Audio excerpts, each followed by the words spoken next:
Welcome to Infinitely Productions. In the meantime, we are going to be covering the mob hit shooting on Salvatore Salvie Testa that occurred on July 31st, 1982. Now we'll be covering over one of the stories that kind of gets glosses over since many people don't talk about it. We will release a full documentary on the young mobster. As of now, we will cover only the assassination attempt that occurred on that specific date. July 31st, 1982, on 9th and Cafford Street, not too far from Testa's home, he was sitting down minding his business and eating clams near the pizza shop at the Italian markets. Around 5 p.m. on a sunny Saturday, Testa was enjoying his meal until a van pulls up near his location. Inside the van were two armed men ready to settle score with the Crown Prince of Philadelphia. They shot him at point-blank range in a drive-by shooting.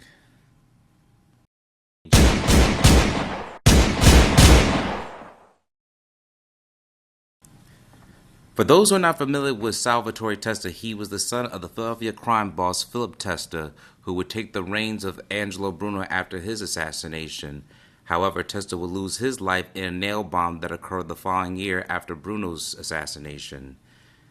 When Testa lost his life, his successor Nicky Scarfo would take the reign as the new boss of the Philadelphia crime family, and he would make his own godson, Salvatore Testa, a capo in the crime family.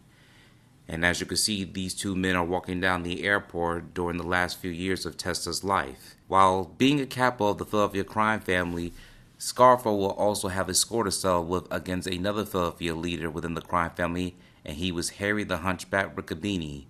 Riccobene had continued his illegal activities during the reigns of Angelo Bruno. However, since Scarfo had ordered a street tax, Riccobene refused to pay him, and therefore a civil war had embarked against the Philadelphia crime family. Riccobene's brothers Mario and Robert Riccobene will help participate in this war, and also these two assailants, Joseph Padula and Victor DeLuca, would take the reins on going after Salvatore Testa since he aligned himself with Nicky Scarfo, as you can see in this footage. Only 3 of the alleged co-conspirators were in court today. Alleged La Casa Nostra faction leader Harry Riccobene, plus Vincent Isabella and Joseph Casdia. Victor DeLuca remains at Graterford Prison for other crimes. Mario Riccobene is in a Connecticut prison. They'll all be brought in late April when the preliminary hearing finally comes off. Judge Mitchell Lipschutz continued the case because of the 2 absent defendants and the questions about possible conflicts of interest for defense lawyer Charles Peruto Jr., who now represents Harry Riccobene, but who in the past did some defense work for the DA's star witness, Joseph Padula, the convicted organized crime triggerman who has turned informant. Padula is ready to finger the other defendants in all of this with conspiracy or attempting to murder at least 5 of Philadelphia's top reputed mob figures, including Nicodemo Scarfo and Salvatore Testa. In May 1982, Frank Monti, a leading mob figure, was murdered. Salvatore Testa was critically wounded in the summer of '82.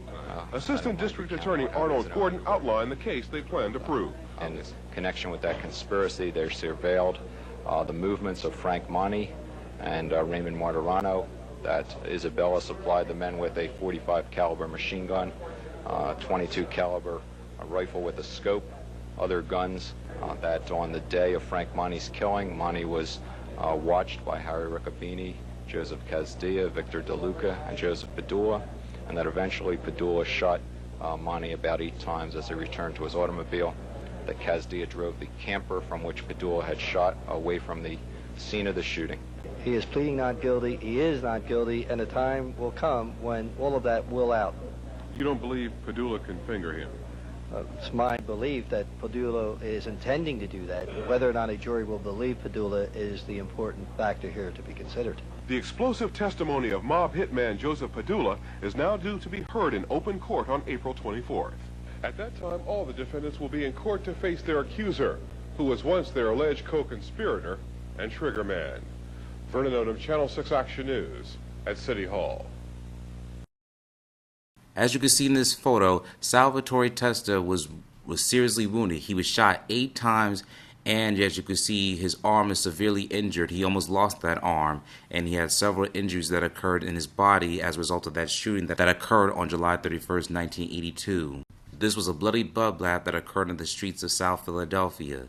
Frank Monty, who was Scarfo's consigliere of the Philadelphia crime family, would lose his life in a gas station from a shooting that occurred from Joseph Padula and Victor DeLuca.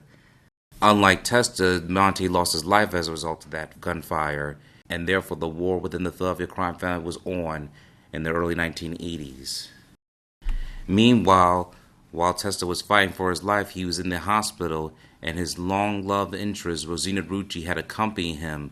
However, by the time she tried to visit him in the hospital, Testa was already accompanied by his sister Maria in the hospital.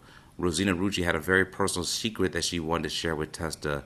However, since he was already battling his injuries and Rosina had a strange relationship with his sister, she decided to keep this personal secret to herself and therefore never got a chance to really tell Testa about a real personal secret that she would like to share with him.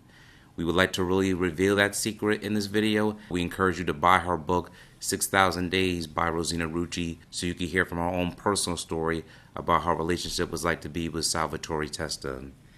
In the meantime, this is what happened on July 31st of 1982 on the assassination attempt of Salvatore Testa.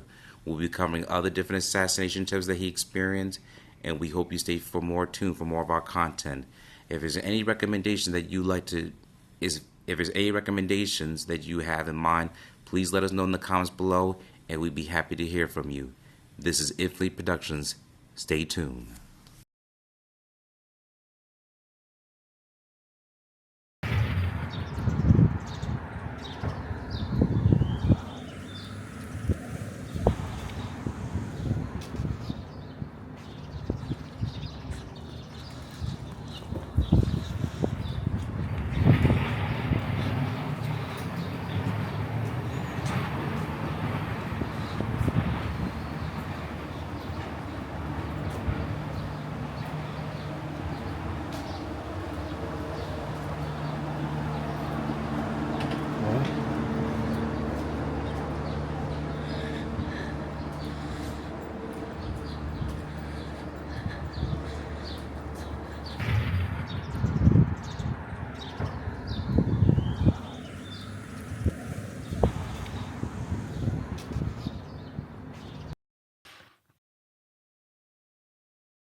Thank you for watching this video. Please subscribe to our channel and check out more of our content.